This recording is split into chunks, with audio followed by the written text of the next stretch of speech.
took a while, but the Red Sox finally added the power bat they needed in J.D. Martinez. Boston agreed to a 5-year deal worth $110 million. The 30-year-old will get $50 million in the first 2 years of the contract, according to multiple reports.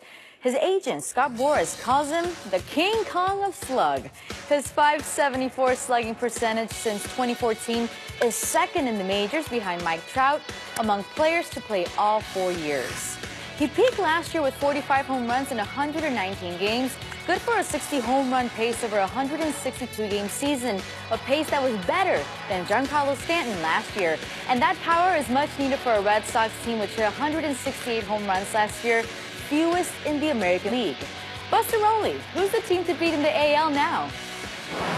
Look, we saw the Yankees go out and get Giancarlo Stanton. Now the Red Sox add J.D. Martinez to complement Mookie Betts and the rest of that lineup. And it's interesting because when you talk to evaluators around baseball, who's the best team in this powerhouse American League, you get back a lot of feedback about the Astros and how the Astros have this tremendous lineup, rotation upgraded with Garrett Cole.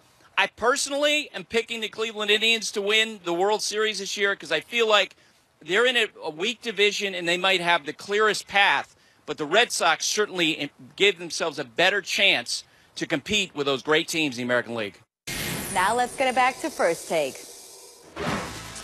Back to the association. Adam Silver discussed the possibility of a modified playoff seeding system Saturday that could pit the league's best 2 teams against each other in the finals without changing the number of teams from each conference that make the postseason. Basically, because of recent imbalance between the East and West, there's been calls to take the best 16 teams per season, regardless of conference. Jalen, we'll start with you.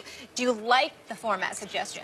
I love the format suggestion, and Adam Silver continues to show why the NBA continues to be leaps and bounds as it relates to progression of the other major sports, in particular the NFL and Major League Baseball. Just look at some of the inroads that happened during All-Star Weekend. Players Association met with the officials to try to iron out their relationship. These are things that create a natural progression. Adam Silver talking about the new seeding format. He understands the 2 best teams in the NBA right now are the Golden State Warriors in Houston. Why didn't he say this last year or the year prior? Because we actually got the best teams in the finals those last couple of years. Those were Cavs and the Golden State Warriors. So I understand it. I get it. It's something that I've stood on the table about for years for the NBA to change. And I understand while it has to be 1 through 8 in each conference, then you reseed in the playoffs because of the imbalanced schedule. You play 50 teams in your own schedule. You play 32 teams in the other conference. So therefore, this is what creates a level of balance. You get a true champion. And I know, guys, you're going to have strong takes on this one. But following me on this one is going to be like Fergie following Marvin Gaye as we sing the national anthem. Well, let's be nice. Yeah. Let's be nice. We don't have to go there. I mean, you're not wrong, but you didn't have to say it. I mean, good Lord. You were there. Listen. And since you brought up Fergie, give her credit. She acknowledged it wasn't her best moment. It's not like she tried to pretend. She acknowledged it, so let's be nice. But here's the deal. 1 to 16, I love it, and here's why I love it. I love the idea of you being accountable to everybody when you're competing. I don't like the fact that even though you play games during the regular season, at the end of the day, you know what, it's the Eastern Conference that you have to be concerned about, or the Western Conference, or you're seating within the Western Conference. I like the fact that you have to look at all 30 teams in the league and take everybody seriously. You can't take anyone for granted because ultimately it can cost you. I love the fact that an Eastern Conference or a Western Conference team have to look across the aisle at one another to see what everybody is doing to make sure that they're up on their game or else, as opposed to, well, this is what's going on within our division or this is what's going on within our conference seedings and we're okay in that regard. I don't like that. I like the fact that you're taking it seriously enough where all 30 teams are held accountable to one another. And I think in the sport of basketball, at this particular juncture, that's very important. In the NFL, it does not matter because of the parity that exists within each conference. The Patriots might be dominant, but we saw Jacksonville, and Jacksonville had a chance. Or you sit there and say Kansas City wet the bed, but they should have been better. Or the Steelers dropped the ball, and they should have been better, et cetera, et cetera. That's entirely different than looking at conferences within basketball and saying these teams here don't even belong in the same stratosphere. fair as these other teams. They're just on different levels and what have you. There's more parity that exists in the NFL as opposed to the NBA, and that's why I think that 1-16 seeding is paramount in this day and age. Look, I admit I'm a grumpy old man about this stuff, Jalen, Stephen A. I admit it. I don't like things now compared to the way they used to be. The old Dana Carvey, is it? That's right. Now, but let me say this. Sometimes it works out.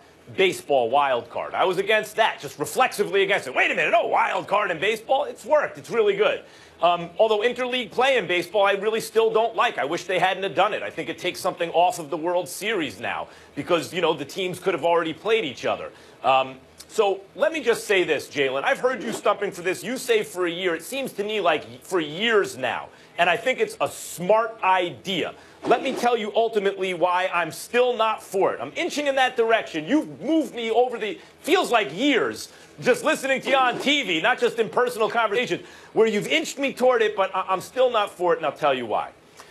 Yes, I see how you're saying it's 1 through 8, and then you reseed in the playoffs, right?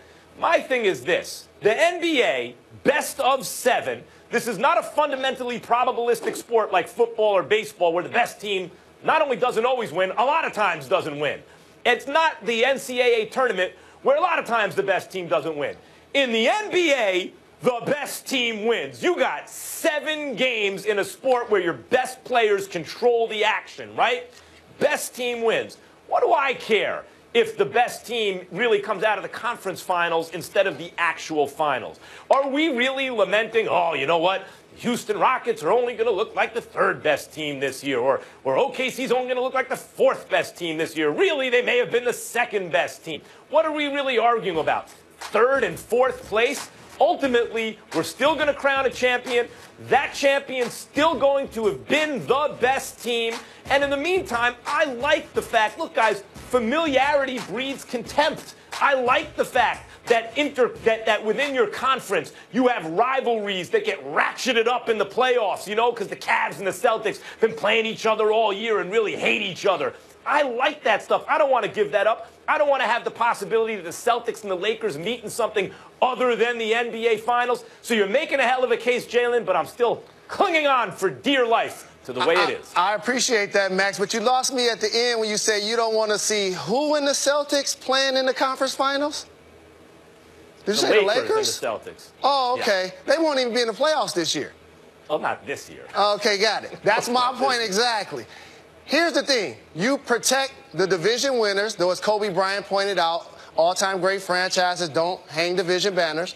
And how about you create new rivalries? You create fresh blood within the league. During the regular season, you only play the team from another conference once on your home floor, once on their home floor. Look at the standings. Imagine Dame Dollar playing against Kyrie Irving in the playoffs. Imagine the Greek Freak getting a chance to go against the Minnesota Timberwolves. These now create new rivalries within the league's infrastructure where you don't have to do a lot of change. I think it's a brilliant idea. Adam Silver continues to be ahead of the curve. There are a lot of things I know he's going to change, but this is one that I think is going to be really nice for fans, really great for players because it infuses fresh blood within the NBA. My day, we didn't have microwave ovens. You wanted to bake a potato, you had to take the day off of work. And we loved it. Look, I just think, I hear what you're saying. It's like, I don't know if one way is better than the other, in fact. I don't know if you've convinced me it's actually better. This is the system we now have, and I think the main thing that people are lamenting about the present system is the conference finals are really the finals, for example, in a year like this. But that's the way it was in the past, and it was fine. The Lakers and the Spurs and the Kobe Bryant, Shaquille O'Neal, Tim Duncan era, everyone knew the winner of that conference finals was going to be the championship winner eventually, that it was a formality, the actual championship confrontation. And that was okay. It still worked. And that happens in every sport, by the way, where you think, well, even if you're not always right, you think that league championship is actually going to crown the winner. I don't get all bent out of shape about the fact that 3rd and 4th place are perceived as slightly different than maybe the quality that they actually are, as long as you get the right champion, which we get. Max, you're a traditionalist. You'll come around at some point. Because what do you say when the facts change? So does my opinion. What is yours, Jalen, thanks for being with us. We appreciate it. Still to come, thanks, guys. Was a moment LeBron would probably like to have back if he moved on from Cleveland again. What would that do to his legacy? Plus, Kirk Cousins is the hottest quarterback on the market, and one team is reportedly willing to do whatever it takes to get him. We'll tell you who that team is. You might be surprised when we come back. They are allergic to prosperity. By the way, kids, stay away from all this. Stay away. Okay?